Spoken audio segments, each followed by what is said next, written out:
बिस्मिल्लाहिर्रहमानिर्रहीम। अस्सलाम वालेकुम स्टूडेंट। उम्मीद है आप सब खैरियत से होंगे। तो बेटा चैप्टर नंबर 19 का आज हम आखिरी आर्टिकल करते हैं अनसर्टेनिटी प्रिंसिपल। अनसर्टेनिटी प्रिंसिपल जो है ना बेटा, इसमें या तो पहले ही देखने स्टार्ट से करवा देते कि 1927 में एक साइंटिस्ट था वार्नर हाइजेनबर्ग, यानी क्या नाम था, वार्नर हाइजेनबर्ग। इसने प्रपोज किया था अनसर्टेनिटी। अनसर्टेनिटी लफ्ज़ मतलब होता है गैर यकीनियत, मतलब जिसमें वो कन्फ्यूजन हो, कोई भी रीडिंग हम ले रहे ना उसमें कन्फ्यूजन आ रही हो, एक्यूरेट ना हो, तो हम क्या कहते हैं, अनसर्टेनिटी। तो इसी को 1927 में वार्नर हाइजेनबर्ग ने प्रपोज किया था। प्रपोज मतलब इसको इंट्रोड्यूस करवाया था, his uncertainty principle on the base of dual nature of light, यानी लाइट जो है डुअल नेचर रखती है, पार्टिकल भी और एज ए वेव भी। तो इसको इस्तेमाल करते हुए उसने अनसर्टेनिटी प्रिंसिपल पेश किया था। अब अनसर्टेनिटी प्रिंसिपल है क्या, इसकी स्टेटमेंट देखें। इसमें बेटा बेसिकली ये है कि eight a time, exact time में समल्टेनियसली किसी भी चीज़ की पोजीशन और मोमेंटम हम एक्यूरेट फाइंड नहीं कर सकते। Position and momentum of a particle can not both be measured simultaneously. Simultaneously मतलब एक साथ, एक ही टाइम में, एट अ टाइम हम दोनों मेजर नहीं करते। पोजीशन क्या होता है कि पार्टिकल इधर ये रुका होगा ना, ये पोजीशन है। अच्छा ये पोजीशन है, अगर ये मूव कर रहा है तो इसमें मोमेंटम होगा mv। तो हम एट अ टाइम ये पोजीशन और मोमेंटम फाइंड नहीं कर सकते with perfect accuracy. Perfect accuracy यानी कि डाउटफुली तो हम मालूम कर सकते हैं, एक्यूरेट नहीं मालूम करते। अब इसी चीज़ को ना हम सब अटामिक लेवल पे देखते हैं। सब अटामिक लेवल मतलब इलेक्ट्रॉन, प्रोटॉन, न्यूट्रॉन, इस फॉर्म में। तो हम ना ये इलेक्ट्रॉन है, इस पे अल्फ़ा रेडिएशंस, अल्फ़ा पार्टिकल जिसकी बेटा energy E is equal to HF या E is equal to hc/λ energy है, ये आके इलेक्ट्रॉन पे स्ट्राइक करेगा। अब इलेक्ट्रॉन पे जब ये फोटॉन टकराता है ना, इलेक्ट्रॉन की पोजीशन भी चेंज होगी, स्पीड भी चेंज होगी। स्पीड क्या पहले रेस्ट में था, तो फिर ये मूव करना शुरू कर देगा। पोजीशन क्या है, इसकी पोजीशन इधर थी, फिर क्या करेगा, चेंज करेगा। तो बेटा एक ही टाइम में, एट अ टाइम, पोजीशन और स्पीड हम एक्यूरेटली फाइंड नहीं कर सकते। इसकी वजह देखें, इसकी वजह क्या है कि जो फोटॉन आ रहा था ना, फोटॉन क्या था, पैकेट ऑफ एनर्जी, जिसको आइंस्टाइन ने कहा था। तो ये आके इसको किक करेगा, किक लगाएगा। तो कितनी किक लगा सकता है वो डिपेंड करता है इस फोटॉन की वेवलेंथ पे। अच्छा ये relation energy is equal hc/λ। अगर आने वाले फोटॉन की वेवलेंथ है ज़्यादा, वेवलेंथ, हाँ वेवलेंथ है ज़्यादा, तो एनर्जी कम होगी, क्योंकि इन्वर्स रिलेशन है। एनर्जी कम है तो इसको ये किक कम लगाएगा, इलेक्ट्रॉन कम मूव करेगा। अगर वेवलेंथ है कम, जैसे ये दिखाया गया, तो एनर्जी ज़्यादा होगी तो ये बड़ी फोर्स से आगे किक लगाएगा, इलेक्ट्रॉन बड़ी स्पीड से मूव करेगा। अच्छा अनसर्टेनिटी के बारे में देखें बेटा, डी ब्रोगली इक्वेशन को हम लेते हैं और इसका डेरिवेशन ज़रा करते हैं। डी ब्रोगली वेवलेंथ इक्वेशन थी बेटा, lambda is equal to h/p। अब p क्या है, मोमेंटम mv। अब मैं mv को इस वेवलेंथ से मल्टीप्लाई करता हूँ, वेवलेंथ mv इज इक्वल क्या आ गया, h। वेवलेंथ बेटा क्या है, वेव फॉर्म में कोई पार्टिकल वो पोजीशन को रिप्रेजेंट करेगी। mv क्या है, ये मोमेंटम। अब पोजीशन को हम x से रिप्रेजेंट करते हैं, x बिलोंग टू वेवलेंथ और मोमेंटम बिलोंग टू h/λ। अभी हमने ये फाइंड कर वेवलेंथ के h/, या ये मोमेंटम इधर चला जाए, बटन में क्या h/λ आ जाएगा। ये चीज़, इन दो चीज़ों याद रखिएगा। तो मतलब क्या आगे पोजीशन और मोमेंटम बराबर होगा h के। अब इसमें वेवलेंथ का पोजीशन के साथ बेटा है डायरेक्ट रिलेशन, इसको याद रखिएगा, आगे हम इसको इस्तेमाल करना है। इस तरह देखिए, वेवलेंथ लैम्डा का मोमेंटम के साथ इन्वर्स रिलेशन है। वेवलेंथ का पोजीशन के साथ डायरेक्ट रिलेशन और वेवलेंथ का मोमेंटम के साथ इन्वर्स रिलेशन। इसको इस्तेमाल करते हुए हम इसको बाद में आगे डिस्कस करते हैं। पहले हम देख लें कि अनसर्टेनिटी की टाइप कितनी होती हैं। बेटा 3 टाइप होती हैं अनसर्टेनिटी की। पहली टाइप है कि हम पोजीशन और मोमेंटम जो प्रोडक्ट मालूम करेंगे वो h के बराबर होगा, फिर एनर्जी टाइम h के बराबर होगी। तीसरी टाइप है एंगुलर मोमेंटम, ये एंगल यानी h के बराबर होगी। हमारे सिलेबस में ना ये 2 हैं, पोजीशन और मोमेंटम h के बराबर, एनर्जी टाइम h के बराबर, ये वाला नहीं है। तो फिर हम भी क्या करेंगे, इन 2 को डिस्कस करते हैं। अच्छा अब बात हो रही है हमारी अनसर्टेनिटी। अनसर्टेनिटी को रिप्रेजेंट किससे करता है, ये बेटा del, sign represent uncertainty, delta से हम अनसर्टेनिटी को रिप्रेजेंट करते हैं। अब पहली टाइप थी पोजीशन और momentum. Uncertainty position dot uncertainty momentum, ये क्या इसके बराबर, एच के बराबर। चलें अब दूसरा एनर्जी और time. Uncertainty energy uncertainty time is equal to H. तीसरा एंगुलर मोमेंटम यानी एंगल, ये डेल एल डेल थीटा किसके बराबर आ जाएगा, इसके एच के। एंगुलर मोमेंटम एल से रिप्रेजेंट करते हैं, हम 5 चैप्टर फर्स्ट ईयर का पढ़ के आए हैं। तो ये अनसर्टेनिटी एल, अनसर्टेनिटी थीटा इस किसके बराबर, एच। कहते हैं all those product which are dimensionally equal to Planck's constant, इसका भी प्रोडक्ट एच के बराबर होगा, इसका प्रोडक्ट भी डायमेंशनली इसके बराबर। डायमेंशनली क्या, यानी अगर हम इन दोनों की डायमेंशन मालूम करें तो एच की डायमेंशन बराबर होगी, इन दोनों का डायमेंशन मालूम करें तो वो भी एच के बराबर होगी। एल और थीटा की डायमेंशन भी किसके बराबर होगी, एच के बराबर होगी। ये बात याद रखिए, ऑब्जेक्टिव में पूछा जा सकता है कि अनसर्टेनिटी प्रिंसिपल में position, uncertainty of position, uncertainty of momentum is dimensionally equal to, नीचे प्लांक्स कांस्टेंट फलां फलां होगा, तो फिर आपने किस पे क्लिक करना है, प्लांक्स कांस्टेंट पे। अच्छा पहली टाइप हम इसको डिस्कस करते हैं, इसको explain. Position momentum uncertainty, position momentum uncertainty. General ideas के बारे में देखें। कहते हैं if you know that where is electron, अगर हमें पता है कि इधर हम जानते हैं इधर इलेक्ट्रॉन है, तो उस लम्हा you can not predict speed, यानी अगर हमें पता है इधर इलेक्ट्रॉन है, पोजीशन बता रहे हैं, तो फिर इसकी स्पीड हम नहीं बता सकेंगे। दूसरा कहते हैं if you know the speed of, यानी अगर हम इसकी स्पीड को जानते हैं तो फिर पोजीशन नहीं बता सकेंगे। ठीक है, ये दो बातें याद रखिएगा। If you know that where is electron, अगर आप जानते हैं कि इलेक्ट्रॉन किस पोजीशन पे है, तो you can not predict its speed, तो फिर आप स्पीड नहीं बता सकते।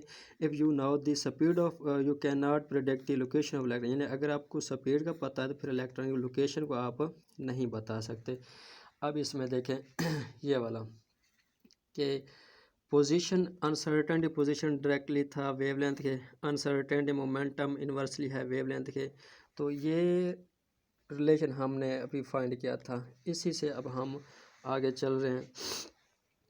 अब हम ना ये अनसर्टेनिटी जो है इसको देखेंगे शॉर्ट वेवलेंथ पे, विद शॉर्ट वेवलेंथ, यानी जब वेवलेंथ कम होगी किसकी भला, जब वो इलेक्ट्रॉन इसको आके टकराए, सॉरी जो फोटोन आके इलेक्ट्रॉन टकराते, अगर इसकी वेवलेंथ शॉर्ट है तो फिर अनसर्टेनिटी पोजीशन मोमेंटम में क्या आती है वो देखते हैं। शॉर्ट वेवलेंथ में देखिए वेवलेंथ कम है, ठीक है, अगर वेवलेंथ कम है तो पोजीशन भी क्या होगी, कम होगी चेंज। अगर वेवलेंथ कम है तो मोमेंटम क्या होगा, ज़्यादा होगा। तो बेटा देखिए इन्वर्स रिलेशन था ना, तो फिर ये देखो अनसर्टेनिटी जो पोजीशन की कम है, अनसर्टेनिटी मोमेंटम ही क्या है, ज़्यादा, ये डायरेक्टली होगा बेटा एच के, बटा मैंने 4 पाई डिवाइड किया, एच और 4 पाई होता है एच कट ओवर 2 के बराबर। ये इक्वेशन हमारी बुक में गलत दी है तो आप उसी को अब याद रखें, क्योंकि न्यूमेरिकल इसकी साथ किए हुए हैं। ठीक है, तो यानी कि देखो इसकी जो वजह है ना एच और 4 पाई, एटम जो होता है ना सफेरिकल फॉर्म है, सफेरिकल फॉर्म में जो एटम है उसका स्टी रेडियन एंगल जो होता है 4 पाई होता है, इसलिए हम एच ओवर 4 पाई लेना, तो ये जो एच ओवर 4 पाई एच कट ओवर 2 के बराबर होता है। ठीक है, अच्छा ये change in position, change in momentum, position come uncertainty है, मोमेंटम में अनसर्टेनिटी क्या है, ज़्यादा, किस वेवलेंथ पे, शॉर्ट वेवलेंथ पे। ठीक है, अब आ जाते हैं लॉन्गर वेवलेंथ, जब वेवलेंथ क्या होगी, लार्ज होगी, किसकी, इस फोटोन की जो आगे टकरा रहा है। ठीक है, तो फिर क्या होगा, अनसर्टेन पोजीशन जो थी ना वेवलेंथ का डायरेक्टली, तो वेवलेंथ ज़्यादा है तो अनसर्टेन पोजीशन भी क्या होगी, ज़्यादा होगी। वेवलेंथ ज़्यादा है तो मोमेंटम क्या होगा बेटा, कम होगा। ये इन्वर्स रिलेशन था, क्या चीज़ है ये, इन्वर्स रिलेशन, तो मोमेंटम क्या होगा, कम। तो फिर देखें अनसर्टेनिटी पोजीशन ज़्यादा, अनसर्टेनिटी मोमेंटम कम, ये बराबर होंगे एच के, तो एच ओवर 4 पाई जो था वो एच कट ओवर 2 के बराबर है। तो देखिए बेटा एट अ टाइम हम दोनों को इक्वली नहीं ले सकते, एक वैल्यू ज़्यादा तो दूसरी क्या होगी, कम होगी। अच्छा अब ये तो था ना कि पोजीशन के लिहाज से हमने फाइंड किया अनसर्टेनिटी। अब देखते हैं एनर्जी टाइम के लिहाज से। हम जानते हैं फोटोन जो आगे टकरा रहे हैं उसकी एनर्जी होती है H is equal to E is equal to H F. H क्या है बेटा, प्लांक्स का, एफ क्या फ्रिक्वेंसी, फ्रिक्वेंसी टाइम पीरियड का रेसिप्रोकल होती है। फ्रिक्वेंसी वेवलेंथ का भी रेसिप्रोकल होती है, क्योंकि v is equal to F lambda. अगर मैं लैम्डा इधर डिवाइड करूँ v over lambda is equal क्या आता है, एफ का रिलेशन क्या है, वेवलेंथ के इन्वर्सली है। तो देखिए फ्रिक्वेंसी क्या है, इन्वर्सली वेवलेंथ। तो बेटा देखिए टी फिर क्या आ रहा है, डायरेक्टली वेवलेंथ क्या आ रहा है, टी क्या आ रहा है, वेवलेंथ के डायरेक्टली। इस चीज़ को याद रखिए कि टाइम जो होता है ना वेवलेंथ के डायरेक्टली है। अच्छा अब इधर देखें E is equal S C और लैम्डा, सी और लैम्डा क्या हमने इस वी की जगह पुट किया कि इधर सी आ जाएगा, बट्टे में लैम्डा एफ जगह आएगा सी ओवर लैम्डा। अच्छा सी ओवर लैम्डा है, ई इज इक्वल और टी क्या है, इन्वर्सली 1/f होता है, और टी डायरेक्टली होता है वेवलेंथ के, यानी टी वेवलेंथ के डायरेक्टली है, एनर्जी वेवलेंथ के इन्वर्सली है।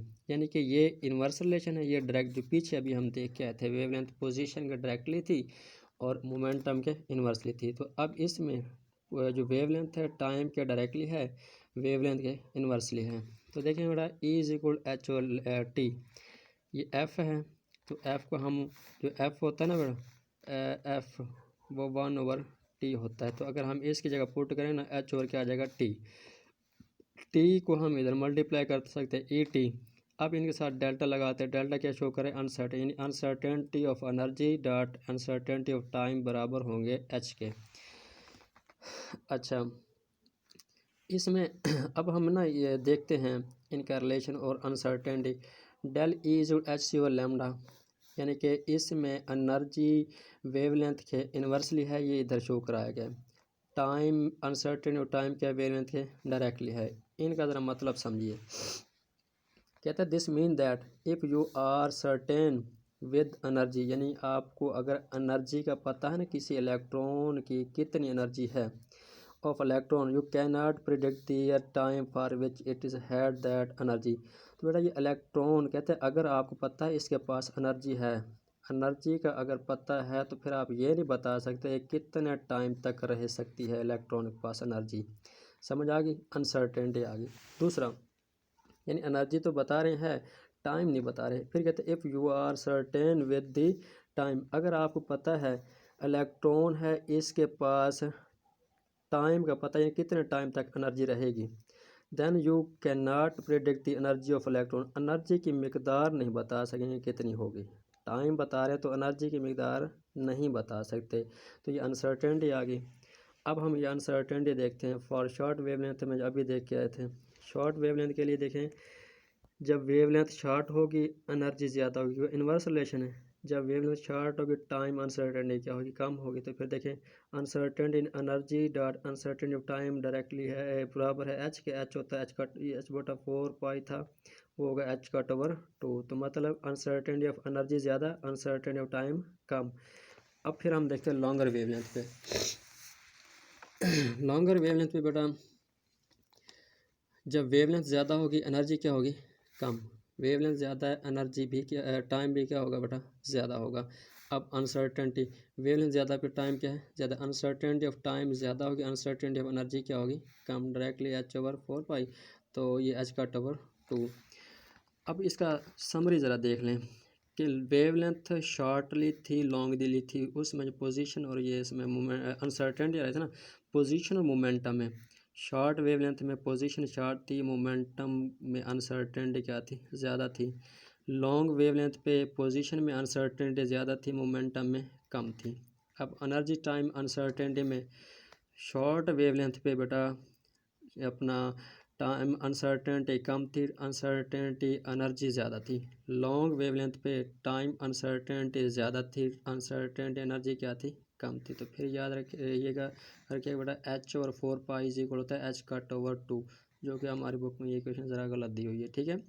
तो ये था हमारा आज अनसर्टेनिटी आखिरी लेक्चर। कल इंशाल्लाह हम इसकी एक्सरसाइज करेंगे और नेक्स्ट न्यूमेरिकल और फिर चैप्टर नंबर 20 स्टार्ट करेंगे। ये क्वेश्चन लॉन्ग आता है तो आप अच्छी तरह बेटा इसको तैयार करिएगा। तो इंशाल्लाह उम्मीद है 15 जनवरी तक हमारा सिलेबस ख़त्म हो जाएगा। साथ साथ लेक्चर लेते रहें बेटा, कोई पता नहीं छुट्टियां कब तक हों, लेकिन आप स्टडी के लिहाज से प्रिपेयर हों पेपर देने के लिए। किसी भी सिचुएशन में किसी तरह भी अगर पेपर लें तो आपकी तैयारी होनी चाहिए। ओके, खुदा हाफिज़।